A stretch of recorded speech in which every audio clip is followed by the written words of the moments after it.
Alright, I think this is about take 27. You can tell I haven't made a video in a long time because I can't seem to be able to make the video. What's going on, everybody? Contrary to popular belief, I'm not dead. I'm alive. I just haven't been able to think of good videos to make. What did you want? A 10-minute video on Mikhail Sergachev signing? I think he's a good player, and I think it's a good signing for the team.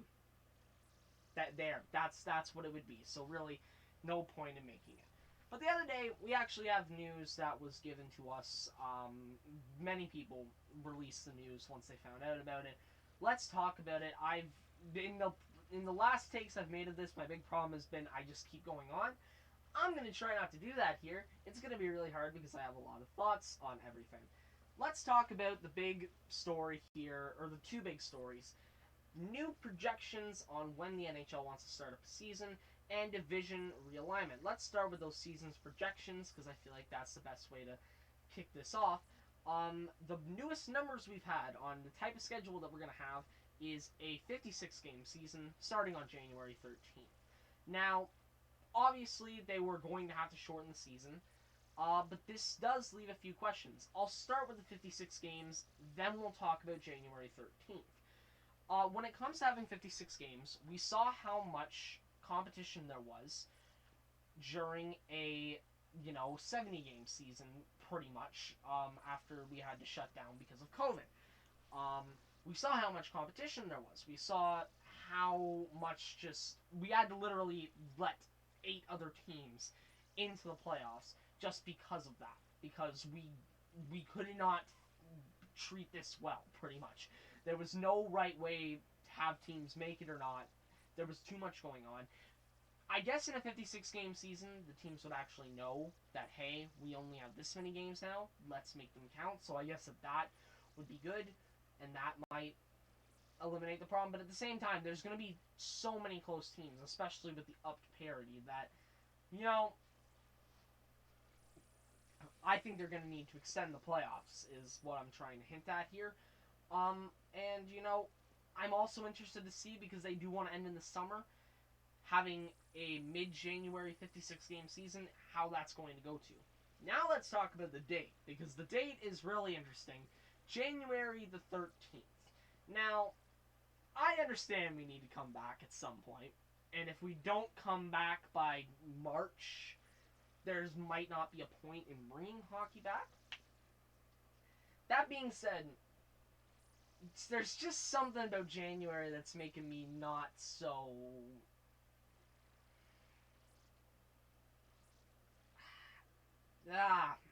morally good about it, might be the words to put it. Think about it this way. 2 weeks before January 13th, it will be December 31st. That is New Year's Eve. The day after that is New Year's. What's the day the week before New Year's? Christmas. So we're going to have the season start up 3 weeks after we have all these families congregate. And I don't just mean the players. I think that if you tell the players, hey, socially distance, get into a bubble for a couple weeks, or this isn't happening, they will. The problem is, what if they need to go out to the store and get basic necessities? What if one of their family members does? You're seeing where this could fall apart real quickly. I think the NHL is going to be smart enough to look at what happens with the NBA. If I'm not mistaken, NBA preseason games are going to start very soon. Like, very soon. So that might be a good telling of how this is going to work.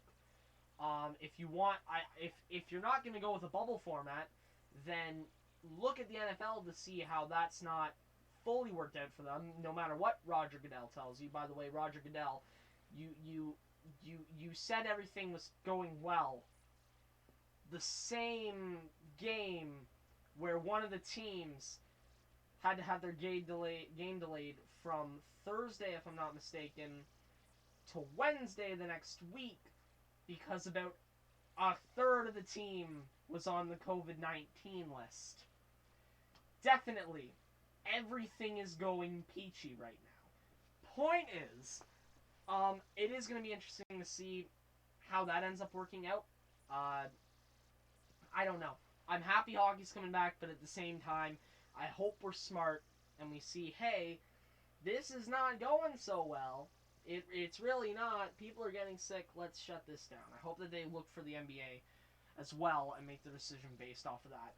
Player safety and player health is more important than playing hockey.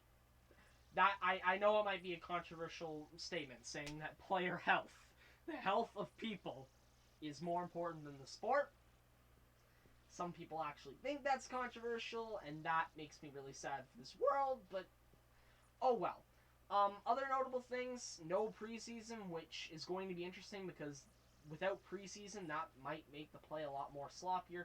And also, players are going to ask them to go from drills right into high-level NHL competition like that. I'm interested to see how rookies translate with that, because at least with preseason, they get a little bit of a feel for it. No, think about Alexis Lafreniere.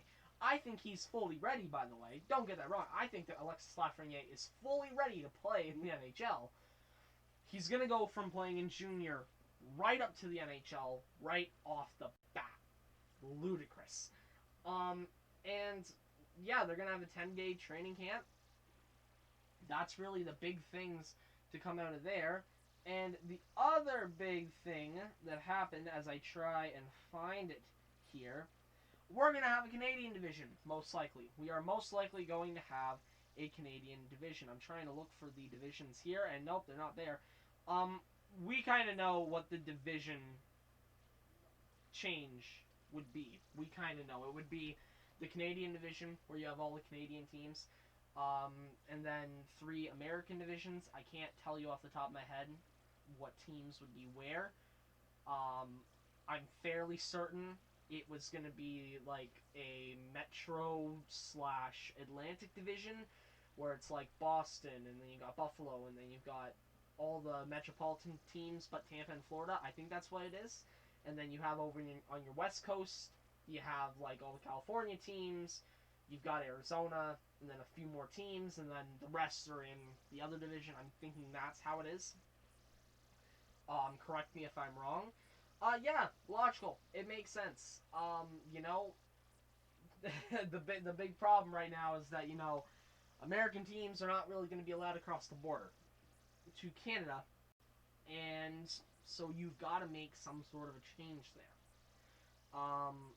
And you've got to make some sort of an alteration to make it work, or else it could be problematic. But hey, what do I know? I'm a kid that talks about hockey on the internet for 5 people. I love every single one of you guys. But yeah, so that's my opinion on the NHL season. I want it to happen.